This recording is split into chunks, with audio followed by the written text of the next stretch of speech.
This was when people figured that Third Eye Blind wasn't just going to be a one-hit wonder.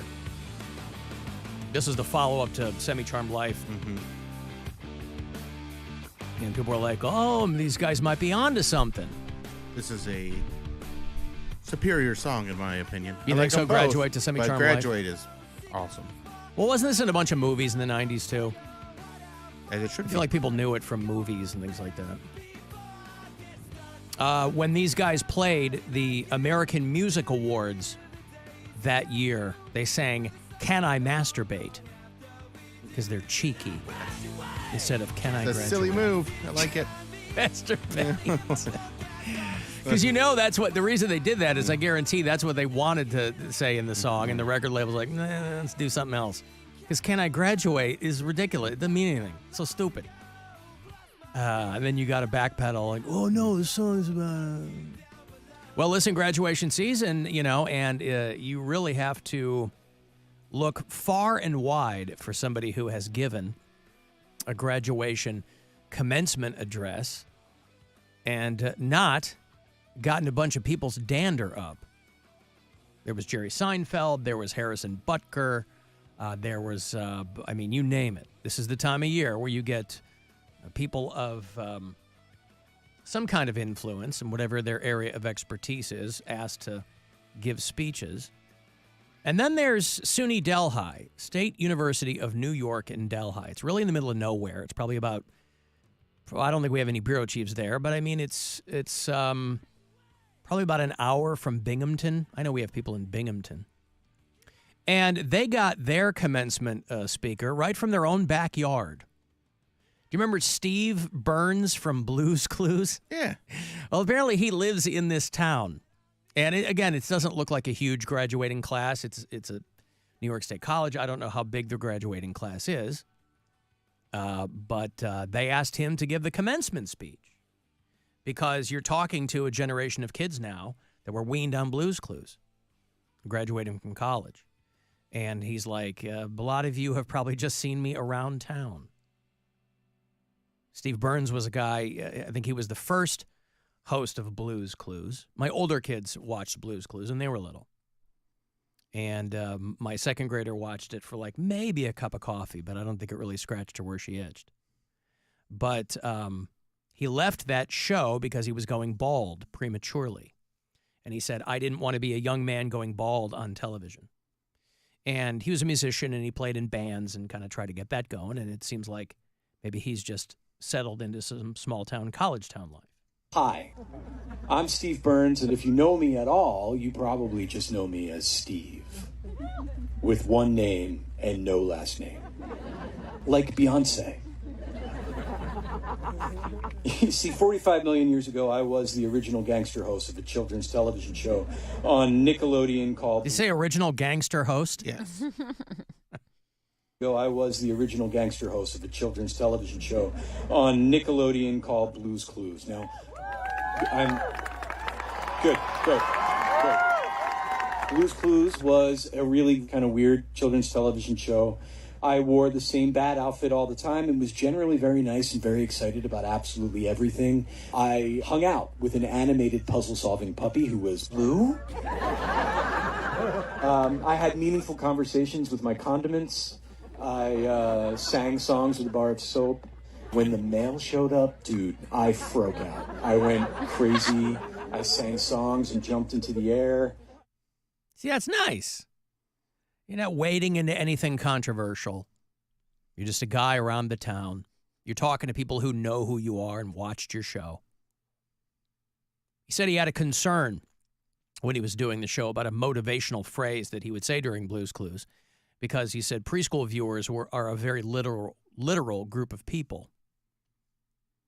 And he would say, if you use your mind and take a step at a time, you can do anything that you want to do. And people who remember that show remember him kind of sing-talking that.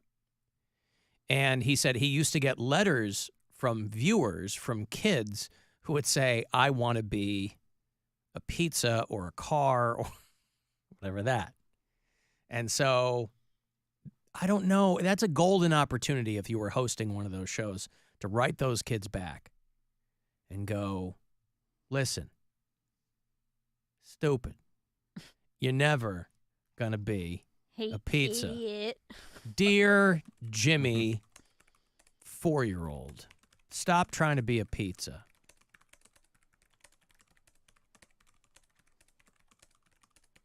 There's a lot of typing for just It that is a line. lot of typing for It's slow. It is a slow typer. But he's pretty good for a It's very, 4-year-old. no, this is Steve writing him back. Oh, Steve, right? Yeah, no, okay, the okay. kid doesn't know QWERTY from a hole in the ground, but Steve he's a fast typer, but for some reason, he doesn't. A lot of misspelling and he's backspacing. a lot of backspacing. Dear 4-year-old Timmy, You're so dumb. my name is Steve. You may know me from the show Blue's Clues. You big dummy. And then he just, puts a stamp on it and mails it out. Stop trying to be a pizza. So I don't know if there's a Steve Burns-assance that is upon us. I know he did a thing with the Today Show a while back about the legacy of Blue's Clues. And I don't know if that show is even still on. I know that they had like a character that was playing his brother for a while. Joe, I think. Joe. There you go. He wore green. Or Ah. did Steve wear green and Joe wear blue? I think Steve wore green, I believe. He had like the I think green. Steve Or wore green, yellow? yes. I don't know. They each had a color. The guy that played Joe was an actor named Donovan Patton.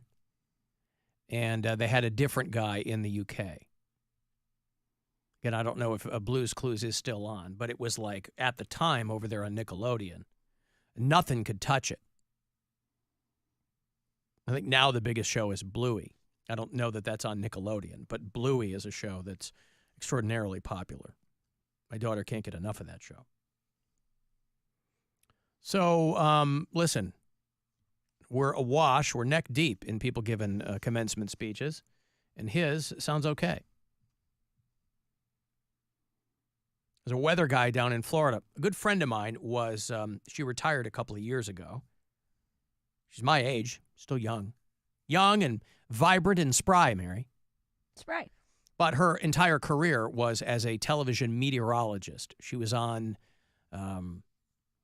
in Michigan for a couple of years, but she spent 25 years on the air in Orlando. And she finally left. One of her colleagues is a guy named Steve McLaughlin. And this guy kind of went off in one of his weather forecasts because of DeSantis rolling back all of the climate change. There can be no language in Florida legislation referring to climate change. Freedom starts with censorship. Never forget.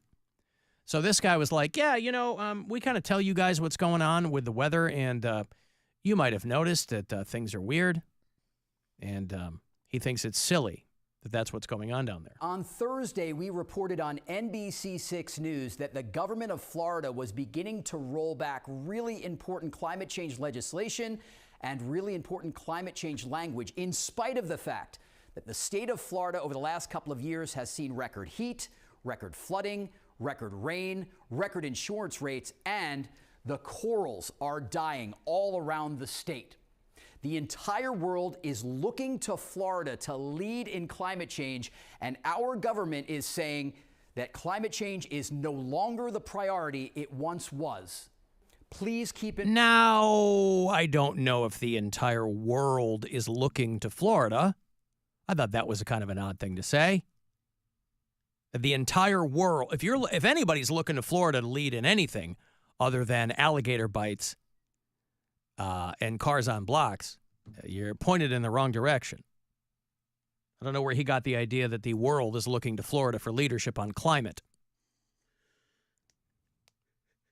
In mind, the most powerful climate change solution is the one you already have in the palm of your hands, the right to vote. And we will never tell you. What'd you say? Neglect. Neglect. The most powerful tool you have is neglect. Oh, if you want to fix but it. we will tell you this. We implore you to please do your research and know that there are candidates that believe in climate change and that there are solutions, and there are candidates that don't. On Thursday, we reported Yeah, on so anyway, this guy is, again, he's not, I don't know if that rises to the level of being a verbal lashing, but that's one of those things where you wonder if he had a conversation with management after that. People are very nervous about that kind of stuff there. But obviously there are plenty of people still denying climate change. Well, But 'cause this it's guy's not real. I mean,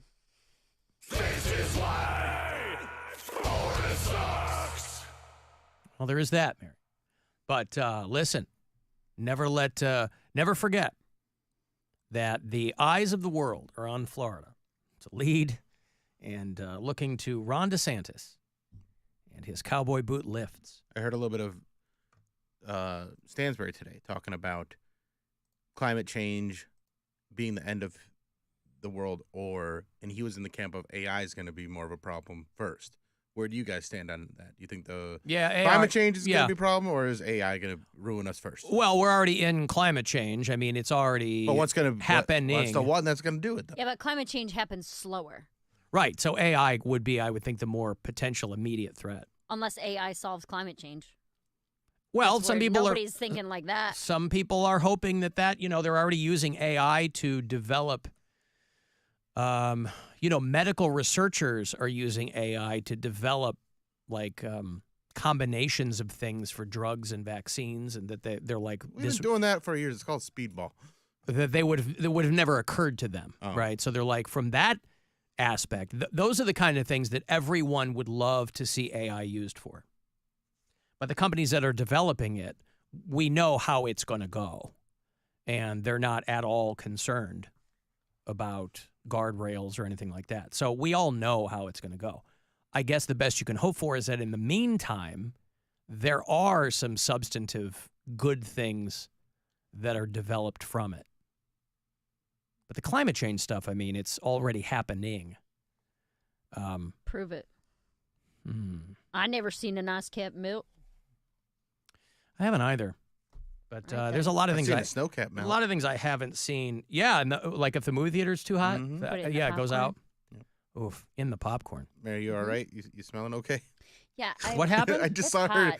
take a whiff of her It's pit. hot Oh, outside. God. It's 83 degrees, and I have You're a sniffing your 20 pits? pound backpack that I have to take with me every frigging day. I hate it. And What's there's in it? My laptop, my headphones, my All the stuff she needs on a day-to-day basis. yeah, everything I need to come in and do radio. That's Usually I have 20 my lunch in there. pounds?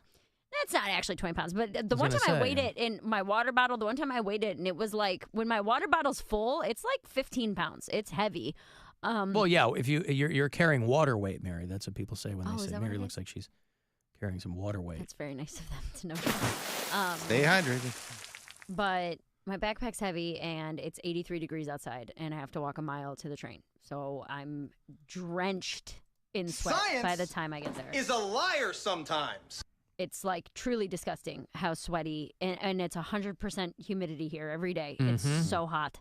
And I'm like, I'm not going to make it in July, but I had to reapply deodorant because by the time I got in today, I was already not smelling great. I would like that to be almost a PSA to people out there. Put more deodorant on. Yeah. Last night, it was warm at the show that I was doing, and I walked by some people. I was like, guys, it is we're too in too small of a space for us For to you be this stink. smelly. Yeah, These for are real. dudes? Yeah. Yeah. Don't be stinky. If you are afraid of the cancer you get from deodorant, I'll chip in on your GoFundMe. Right. I was going to say, yeah. Don't want you to stink. I understand not wanting aluminum in your deodorant, but that doesn't mean But that that's you more just for get rid of deodorant. But that's more for antiperspirant anyway, right? I don't know. I thought that was for antiperspirant. You with might be that. right. But whatever it is, it's worth not being the smelly person. Please don't smell. Yeah. Well, you're starting to see a lot of humor pieces being written on the rise of whole body deodorants. And everybody makes the same joke. Hey, if your whole body smells, deodorant is not your problem. Right. You know, you see Take a a lot shower. of these ads now for these, put it everywhere. And they're all very female centric. But they're like, ladies, put it. But even like the Old Spice commercials, Ronnie Cheng's in one where they're like, oh, it makes it makes everything smell good from your pits to and then you have the girl like near the guy's feet. But that's not what they're talking about. They're talking Right. about your balls. And it's like, hey, listen, man. Yeah, I don't understand it. See, I only sweat if I sweat at all, it's only in one pit. But I will. Ew. I will. Is there I don't something know wrong why. with your glands? I don't know why. I'm an under sweater as it is, so I barely sweat at all. I'm very sweaty. But if I ever do, it's like in one pit. It's my pits. It's my back because I'm carrying the backpack, so my entire back is completely drenched. My neck, everything, dude. It's so gross. So your neck, honestly, your back. Yes, Okay. and the crack. Oh, all of it. I've honestly looked into buying a second laptop that I can leave at work because if I didn't have to carry, it sounds like the weight is in the water. I mean, I basically have Dude, what you have in your no. backpack, and even mine when I doesn't feel. don't have my water in there, it's still heavy, man. I'm telling you because and I also pack a lunch every day, so I mean that's the same thing too. But get a laptop from a company. Are you eating nuts and bolts? Why is your lunch so heavy? No, and I also I have a giant Monster Energy backpack. Like it's not a lightweight Right. The backpack probably weighs 3 pounds on its own. Mm-hmm. They won't give me a laptop, first of all, and second of all, It's the like only reason- it's like you're doing you're like hiking with a rucksack through the mountains won't- every They day. got piles of these things. they won't let me on the email list. I doubt they're gonna give me a laptop. Also, No, the you only don't reason- ask. You don't ask. You ask from the people here. Right, I understand what you're saying, but they need to send me a laptop with a good camera because the only reason I bring my laptop to work is so that we can be on Zoom. So Well, unless they send me Is there a camera in there? There's a camera, on my. Let's try that one tomorrow. That way, if we can try that. I would love that. I would All right. love to not because I'm telling you between. Oh, we use the camera on your laptop. Yeah. Yeah, Oh, I that's the didn't only reason realize I that. bring my laptop every day I is so that see. I can be on This camera. is an easy fix. And if I had to, if I didn't, I'll just have to email do the link that- instead because you won't have Messenger on there, but we can fix it. Let's try it in the break. Yeah, I would love that because then I can just bring like a little lunch sack and then I don't have to carry my everything else. whole backpack every day. All right. That'd be wonderful. Well, listen, anything we can do to help you sweat less. It's so sweaty.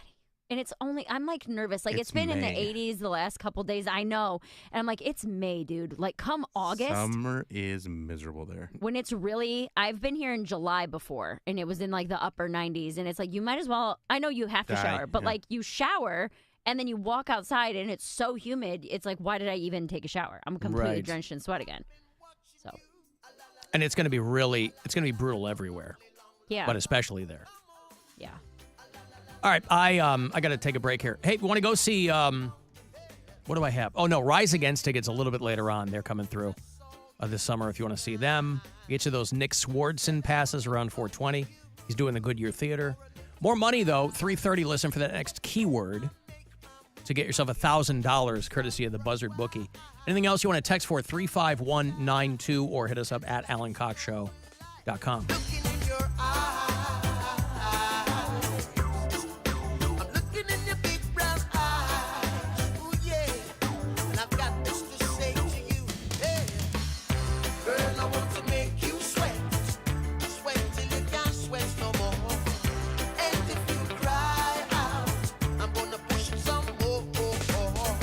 It's the Alan Cox Show. On our free iHeartRadio app and your favorite smart device. Just tell it